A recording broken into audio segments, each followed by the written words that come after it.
اللہ اللہ اللہ اللہ۔ نحمده ونصلی علی رسولہ الکریم۔ بسم اللہ الرحمن الرحیم۔ السلام علیکم ورحمۃ اللہ وبرکاتہ۔ ناظرین، آج ہم مزید مسائل کے ساتھ حاضر ہوئے ہیں۔ ہمارے روزے کے مسائل چل رہے ہیں۔ آج کا سب سے پہلا مسئلہ یہ ہے کہ ایک صاحب کہتے ہیں کہ کسی کو اگر شوگر کا مرض ہے تو شوگر کے مرض ہونے کی وجہ سے منہ وغیرہ خشک ہو جاتا ہے، روزے کی حالت میں کیا انسان کلی وغیرہ کر کے اپنے منہ کو ٹھنڈا کر سکتا ہے؟ تو اس کا جواب یہ ہے کہ ایسا مریض جو شوگر میں مبتلا ہو یا مریض نہ بھی ہو، زیادہ بولنے کی وجہ سے، جیسے ہمارے دکاندار بھائی ہوتے ہیں کہ گرمی کا موسم ہے، بہت زیادہ بات کرنے کی وجہ سے ان کا منہ خشک ہو جاتا ہے، تو وہ کلی وغیرہ کر سکتے ہیں۔ لیکن یاد رہے کہ حلق کے اندر پانی کا ایک قطرہ بھی نہ جائے۔ اگر حلق کے اندر پانی چلا گیا یا پانی محسوس ہوا تو پھر روزہ فاسد ہو جائے گا۔ اگلا سوال یہ ہے کہ روزے کی حالت میں اگر گرمی زیادہ ہے اور صرف ٹھنڈک حاصل کرنے کے لیے غسل کرنا چاہتے ہیں تو کیا اس کی اجازت ہے؟ تو اس کا جواب یہ ہے کہ روزے کی حالت میں آپ ٹھنڈک کے لیے غسل کر سکتے ہیں، اس میں کسی قسم کی کوئی قباحت نہیں ہے۔ اگر آپ کو گرمی لگ رہی ہے یا آپ سفر سے واپس آئے ہیں تو دونوں صورتوں میں آپ غسل وغیرہ کر سکتے ہیں، اس سے روزے پر کوئی فرق نہیں پڑتا۔ اگلا سوال یہ ہے کہ سفر کی حالت میں روزے کا کیا حکم ہے؟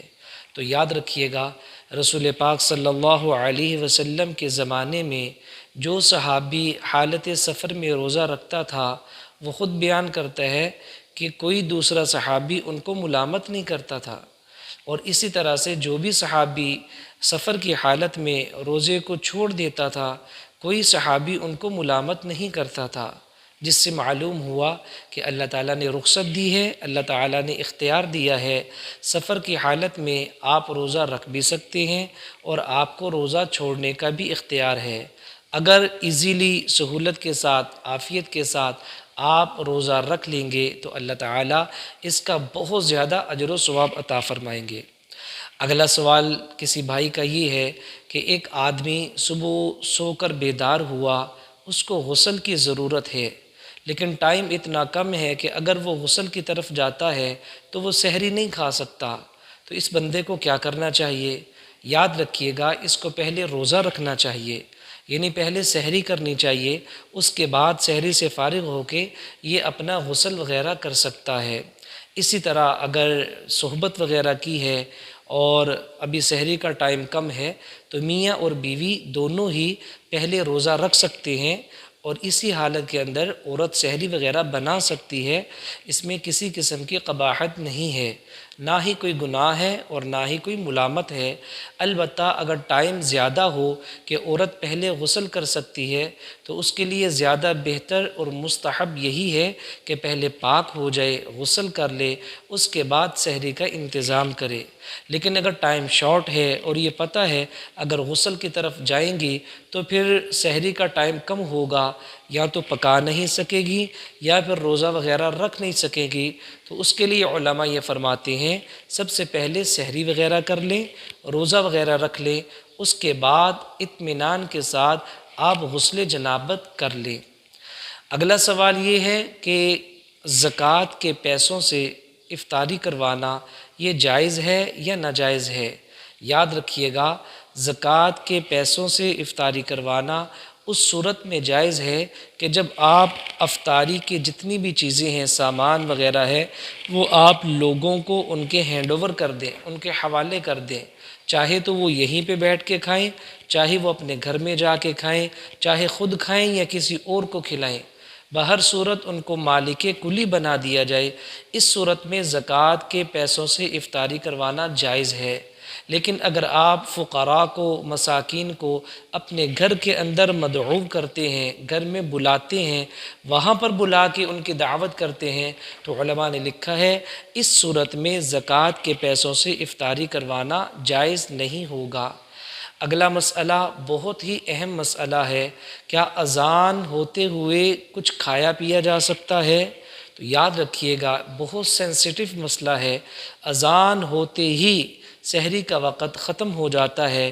بالخصوص دور جدید میں علماء فرماتے ہیں کہ ہر مسجد میں اذان اسی وقت ہوتی ہے کہ جب سحری کا وقت ختم ہو جاتا ہے، یعنی مؤذن پہلے ٹائم کو دیکھتا ہے اور ٹائم ٹیبل کے مطابق جب وقت ختم ہو جاتا ہے تو وہ اذان شروع کر دیتا ہے، جس سے معلوم یہ ہوا کہ اذان کے شروع ہوتے ہی آپ کے ہاتھ میں چاہے پانی ہو، چاہے میڈیسن ہو، چاہے کوئی لقمہ ہو، چاہے چائے ہو، کچھ بھی ہو، آپ کو بہر صورت چھوڑ دینا چاہیے۔ بلکہ آپ نے دیکھا ہوگا کہ اکثر کیلنڈر جو آج کل چھپتے ہیں ان میں ایک بڑی خوبصورت عبارت لکھی ہوتی ہے، ٹائم ٹیبل کے لحاظ سے یہ لکھا ہوتا ہے کہ آپ احتیاطاً اس ٹائم سے 2 منٹ پہلے ہی سحری کو بند کر دیں۔ ناظرین، یہ اس لیے ہے کہ اتنی گرمی کا روزہ ہو، اتنی مجاہدے والا روزہ ہو، اتنے صبر والا روزہ ہو، اور 2 منٹ یا 1 منٹ کی وجہ سے انسان اس کو مشکوک کر لے، یہ عقل مندی کی بات نہیں ہے۔ چاہیے تو یہ کہ جیسے ہی ٹائم داخل ہو اس سے 2 منٹ پہلے ہماری یہ طبیعت بن چکی ہو کہ میں نے اپنے روزے کو پورا کر لینا ہے، سحری کو ختم کر دینا ہے، کھانا پینا میں نے چھوڑ دینا ہے۔ کیوں؟ اس لیے کہ روزے کے بند ہونے کا تعلق یہ مسجد کی اذان کے ساتھ نہیں ہے، مسجد کے سائرن کے ساتھ نہیں ہے۔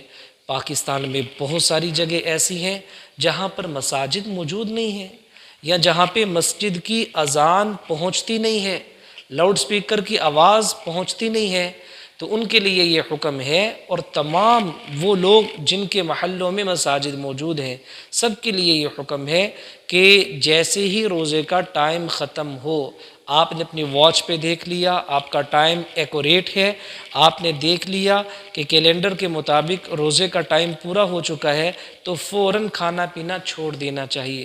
مسجد کی اذان کا انتظار ہرگز نہیں کرنا چاہیے۔